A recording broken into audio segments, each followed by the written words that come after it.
ದಾಖಲೆಗಳಿದೆ, ವಿಡಿಯೋಗಳಿದೆ, ರೆಕಾರ್ಡ್ಗಳಿದೆ. BJP ನಾಯಕರು ಸಂಪರ್ಕ ಮಾಡಿದ್ರು, ಇಲ್ಲಿ ರೆಸಾರ್ಟ್ ಮಾಡಿದ್ರು, ಭೇಟಿ ಮಾಡಿದ್ರು, ಎಲ್ಲರೂ ಕೂಡ ಬಹಿರಂಗಪಡಿಸಿದಾಗ ಹೇಳಿದ್ದಾರೆ ಸರ್. ನೋಡಿ, ಬಿಜೆಪಿಗೆ 17 ಕೋಟಿ ಸದಸ್ಯರಿದ್ದಾರೆ. ಪ್ರತಿ ಸದಸ್ಯನು ಬಿಜೆಪಿಯವನೇ ಆಗ್ತಾರೆ. ಗಾಳಿಲಿ ಗುಂಡಾರ್ಸೋದು ಬೇಡ.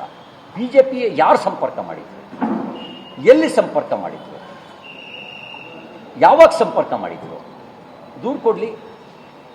ಇವರು ಬರೀ ಸುಳ್ಳು. ಇದು ಟೂಲ್ ಕಿಟ್ ರಾಜಕಾರಣದ ಒಂದು ಭಾಗ. ಈಗ 800 ಕೋಟಿ ರೂಪಾಯಿ ಅಬ್ಕಾರಿ ಹಗರಣ ದೊಡ್ಡ ಸದ್ದು ಮಾಡ್ತಾ ಇದೆ. ಇವತ್ತು ಕೂಡ ಅವರು ಭೇಟಿ ಮಾಡಲಿಕ್ಕೆ ಹೋಗಿದ್ದಾರೆ. ನಾವಲ್ಲ ದೂರು ಕೊಟ್ಟರು, ಬುದ್ಧಿ ಅವ್ರ ಅಸೋಸಿಯೇಷನ್, ವೈನ್ಸ್ ಮರ್ಚೆಂಟ್ಸ್ ಅಸೋಸಿಯೇಷನ್ ಅವ್ರು ದೂರು ಕೊಟ್ಟರು. ಇದೇ ಜಾಗದಲ್ಲಿ ಬಿಜೆಪಿ ಸರ್ಕಾರ ಇದ್ದಿದ್ರೆ ಸಿದ್ದರಾಮಯ್ಯನವರು, ಮಲ್ಲಿಕಾರ್ಜುನ್ ಖರ್ಗೆ ಅವರು ಅಬ್ಬಬ್ಬಬ್ಬಬ್ಬ ಆಕಾಶ ಭೂಮಿ ಒಂದು ಮಾಡಿರೋರು. ಈಗ ಯಾಕೆ ಬಾಯಿ ಮುಚ್ಕೊಂಡಿದ್ದಾರೆ? ಈಗ ವಿಷಯಾಂತರ ಮಾಡಬೇಕು. ಅದಕ್ಕೆ ಇವರೊಂದು ಟೂಲ್ ಕಿಟ್ ಪೊಲಿಟಿಕ್ಸ್ ಮಾಡಿದ್ರು. ಹಿಂಗೆ ಹೇಳ್ಬಿಡೋಣ ನಾವು, ಅದನ್ನ ಇನ್ನೊಂದು 4 ಜನ ತುತ್ತೂರಿ ಊದ್ಬಿಡೋಣ, ಅದೇ ಸೌಂಡ್ ಆಗತ್ತೆ ಅಂತ ನಾನು ಹೇಳ್ತೀನಿ. ನಿಮಗೇನಾದರೂ ನಿಮಗೆ ಈ ವಿಷಯದಲ್ಲಿ ಹುರುಳಿದ್ರೆ ದೂರ ಯಾಕೆ ಸಲ್ಲಿಸ್ತಿಲ್ಲ? ನಾನು ಆಗ್ರಹಿಸ್ತೀನಿ, ಮುಖ್ಯಮಂತ್ರಿಗಳೇ, ನೀವೇ ಹಾಲಿ ನ್ಯಾಯಾಧೀಶರ ನೇತೃತ್ವದಲ್ಲಿ ತನಿಖೆ ನಡೆಸೋದಕ್ಕೆ ಆದೇಶ ಮಾಡಿ. ಹೈಕೋರ್ಟ್ ನ್ಯಾಯಾಧೀಶರ ನೇತೃತ್ವದಲ್ಲಿ ತನಿಖೆ ಮಾಡಲಿ. ಈ ಯಾರ್ಯಾರು ಆಪಾದನೆ ಮಾಡಿದಾರಲ್ಲ ಅವರೆಲ್ಲರನ್ನು ಮಂಪರು ಪರೀಕ್ಷೆಗೆ ಒಳಪಡಿಸ್ಲಿ. ಬಿಜೆಪಿಯವರು ಅಂದ್ರೆ ಯಾರು? ಬಿಜೆಪಿಯವರಲ್ಲಿ ಯಾರು? ಇಂಥವ್ರ ಹೆಸರು ಹೇಳ್ಬೇಕಲ್ಲ, ಇಂಥವ್ರದ್ದು ಹೆಸರು ಹೇಳಿ. ಬೇರೆ ಬೇರೆ ಮುಚ್ಚಾಕಳಕ್ಕೆಲ್ಲ SIT ನೇಮಕ ಮಾಡೋಕ್ಕಾಗುತ್ತೆ. ಇದನ್ನೆಲ್ಲ ಯಾಕೆ ಸುಮ್ಮನೆ ಇದ್ದೀರಿ? ಅದು 100 ಕೋಟಿ ರೂಪಾಯಿ ತಮಾಷೆ ವಿಷಯ ಅನ್ರಿ. 100 ಕೋಟಿ ರೂಪಾಯಿ ಅನ್ನೋದು ಏನು ತಮಾಷೆ, ಸಾಮಾನ್ಯ ಸಂಗತಿನ? ಮತ್ತಿದೆಲ್ಲ ಸಾಮಾನ್ಯ ಜನ ಮಾಡೋಕ್ಕಾಗತ್ತಾ? ಯಾರೋ ಮುಖ್ಯಮಂತ್ರಿ ಆಗಬೇಕು ಅನ್ನೋ ಆಸೆ ಇರೋರು ಮಾತ್ರ ಮಾಡಬೇಕು. ಬಿಜೆಪಿಯವರಿಗಂತೂ ಈಗ ಚಾನ್ಸ್ ಇಲ್ಲಪ್ಪ. ನಾವಿವರು ಈಗ ಇರೋದೇನು ಕಾಂಗ್ರೆಸ್ ಒಳಗೆ ಯಾರು ಮುಖ್ಯಮಂತ್ರಿ ಆಗ್ಬೇಕಷ್ಟೇ. ಅವರೇ ಯಾರು ಈ ಪಿತೂರಿ ಮಾಡ್ತಿರ್ಬೋದು. ಅದಕ್ಕೆ ಮುಖ್ಯಮಂತ್ರಿಗಳೇ ಗಾಳಿಗೆ ಗುಂಡೋರ್ಸೋದು ಬೇಡ. ಆ ಗಣಿಗ ರವಿಯವರ ಹೇಳಿಕೆಯನ್ನು ಆಧರಿಸಿ ಸೋಮೋಟೋ ಕೇಸ್ ರಿಜಿಸ್ಟರ್ ಮಾಡಿಸಿ. ಸೋಷಿಯಲ್ ಮೀಡಿಯಾ ಕಾಮೆಂಟ್ಸಿಗೆಲ್ಲ ಕೇಸ್ ರಿಜಿಸ್ಟರ್ ಮಾಡಿ ಅರೆಸ್ಟ್ ಮಾಡ್ತೀರಿ ಯಾಕೆ? ಈ ವಿಷಯದಲ್ಲಿ ಕೇಸ್ ದಾಖಲು ಮಾಡಿ ಎನ್ಕ್ವೈರಿ ಮಾಡಬಾರ್ದಾ?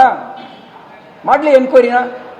ನನಗನ್ಸುತ್ತೆ ಸರಣಿಯಾಗಿ ಕಾಂಗ್ರೆಸ್ ಸರ್ಕಾರದ ಮೇಲೆ ಬರ್ತಿರುವಂಥ ಭ್ರಷ್ಟಾಚಾರದ ಆರೋಪಗಳಿದಾವಲ್ಲ, ಅದನ್ನ ಆ ಚರ್ಚೆಯನ್ನು ಬಿಜೆಪಿ ಮೇಲೆ ತಿರುಗಿಸೋದಕ್ಕೆ ಇವರೊಂದಷ್ಟು ಟೂಲ್ ಕಿಟ್ ಪೊಲಿಟಿಕ್ಸ್ನ ಮಾಡ್ತಾ ಇದ್ದಾರೆ. ಆ ಟೂಲ್ ಕಿಟ್ ರಾಜಕಾರಣದ ಭಾಗವಾಗಿ ಈ 100 ಕೋಟಿ ರೂಪಾಯಿನ ಆಪಾದನೆ. ಇಲ್ಲಾಂದ್ರೆ ಯಾರನ್ನ ಸಂಪರ್ಕ? ಈಗ 100 ಕೋಟಿ ಅಂತ ಹೇಳಿದಾರಪ್ಪ. 3 ಕೋಟಿ ಯೋಗ್ಯತೆ ಇಲ್ಲದೆ ಇರೋರು 100 ಕೋಟಿ ಹೆಸರು ಹೇಳ್ತಾ ಇದ್ದಾವೆ. ನನಗೇನೋ ಅನ್ಸುತ್ತೆ, ಈಗ ಯಾರೋ ಒಬ್ಬ ಶಾಸಕನ ಹತ್ರ ಮಾತಾಡ್ತಿದ್ದೆ, ಕಾಂಗ್ರೆಸ್ ಪಾರ್ಟಿ ಶಾಸಕ. ಏನ್ರಿ ನಿಮ್ಮ ಕಿಮ್ಮತ್ತು 100 ಕೋಟಿ ಅಂತೆ ಅಂದೆ ನಾನು ಅವರಿಗೆ ತಮಾಷೆಗೆ ಮಾತಾಡ್ತಾ. ಅವ್ರಿಗೆ ಹೇಳಿದ್ರು 100 ಯಾರು ಕೊಡೋರು ಇದ್ರು ನಾನು ಇಲ್ಲಿಂದ ಹೋಗಿ ಸಿಂಗಾಪುರಕ್ಕೆ ಹೋಗಿ ಸೆಟ್ಲ್ ಆಗ್ಬಿಡ್ತೀನಿ ಅಂತಂದ್ರು. ಅವ್ರ ಹೆಸರು ಹೇಳಲ್ಲ ನಾನು ಅಂತ ಅವ್ರು ಹೇಳ್ತಾ ಇದ್ರು. ಅಂದ್ರೆ ಇವರು 100 ಕೋಟಿ ಆಫರ್ ಕೊಟ್ಟಿದ್ದಾರೆ ಅಂತ ಇಲ್ಲಿ ನಮಗೇನಾದ್ರು ಖರ್ಚಿಗೆ ಕೊಡಿ ಅಂತ ಒಳಗೆ ಡಿಮಾಂಡ್ ಮಾಡ್ತಿದ್ದಾರೇನೋ ಅಂತ ಅನ್ಸುತ್ತೆ. 1-2 ಸರಿ ಕೊಟ್ರಂತೆ. ಕಳೆದ ಲೋಕಸಭಾ ಚುನಾವಣೆ ಸಂದರ್ಭದಲ್ಲಿ ಮಾನ್ಯ ಮುಖ್ಯಮಂತ್ರಿಗಳೇ ಕೆಲವು ಸಚಿವರನ್ನು ಕರೆದು MLA-ಗಳಿಗೆಲ್ಲ ಸ್ವಲ್ಪ ದುಡ್ಡು ಕೊಡ್ಬೇಕಂಡ್ರಯ್ಯ ಅಂತೇಳಿ ದುಡ್ಡು ಕೊಡಿಸಿದ್ರಂತೆ.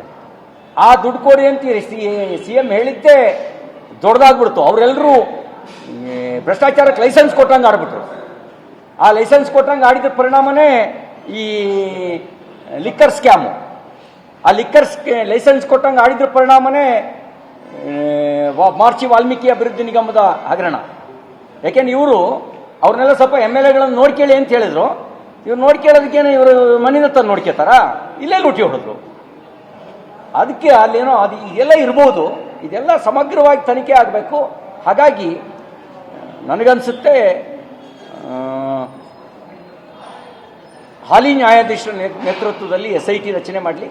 ಇವರೆಲ್ಲರನ್ನೂ ಮಂಪರ ಪರೀಕ್ಷೆಗೆ ಒಳಪಡಿಸ್ತಾರೆ.